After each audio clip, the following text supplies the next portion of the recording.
पढ़ाई के साथ साथ एक दूसरे के प्रति सम्मान का भाव भी होना चाहिए।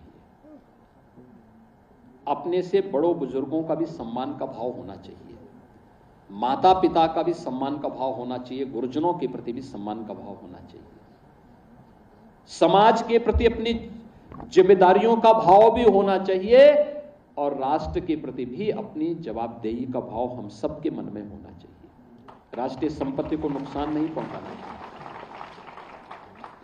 ये मान के चलिए वह राजकीय संपत्ति या कोई सार्वजनिक संपत्ति किसी व्यक्ति की नहीं, समाज की संपत्ति है, समाज के कंट्रीब्यूशन से बनी हुई है, उसका नुकसान नहीं होना चाहिए। कोई नुकसान करता है तो उसको टोकिए, अगर कमजोर पड़ रहे हैं तो उसकी कंप्लेंट करिए कि फलाने व्यक्ति ने उसका आज तो आपके पास मोबाइल फोन आ चुका है, स्मार्ट कीजिए और वायरल करिए उस व्यक्ति की जो सरकारी संपत्ति को नुकसान पहुंचाता है। बाकी उसके पोस्टर और उसकी वसूली का काम हम अपने आप करवा देंगे,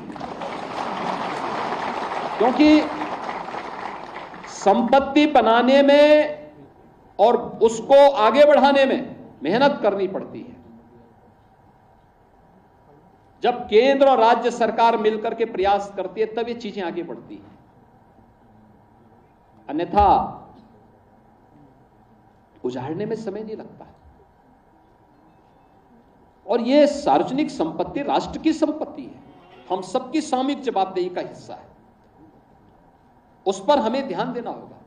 तो एक सामान्य शिक्षा को संस्कारों के साथ जोड़ना, शिक्षा को तकनीक के साथ जोड़ना, शिक्षा को स्पोर्ट्स के साथ जोड़ना, सर्वांगीण विकास का माध्यम शिक्षा होनी चाहिए। और राष्ट्रीय शिक्षा नीति इन्हीं सब बातों से प्रेरित होकर के 2020 में प्रधानमंत्री जी ने देश के अंदर लागू की थी। आज उसके बहुत अच्छे परिणाम सामने आने वाले हैं और मुझे बड़ा विश्वास है कि प्रदेश स्तर पर मेरिट में स्थान बनाने वाले सभी छात्र छात्राएं, जनपद स्तर पर मेरिट में स्थान बनाने वाले सभी छात्र छात्राएं या स्पोर्ट्स में भी और अपनी मेरिट में भी, स्कूली मेरिट में भी जिन्होंने स्थान बनाया है, उनके अभिभावकों को, उनके गुरुजनों को और उन सभी छात्र छात्राओं को मैं विशेष रूप से बधाई दूंगा।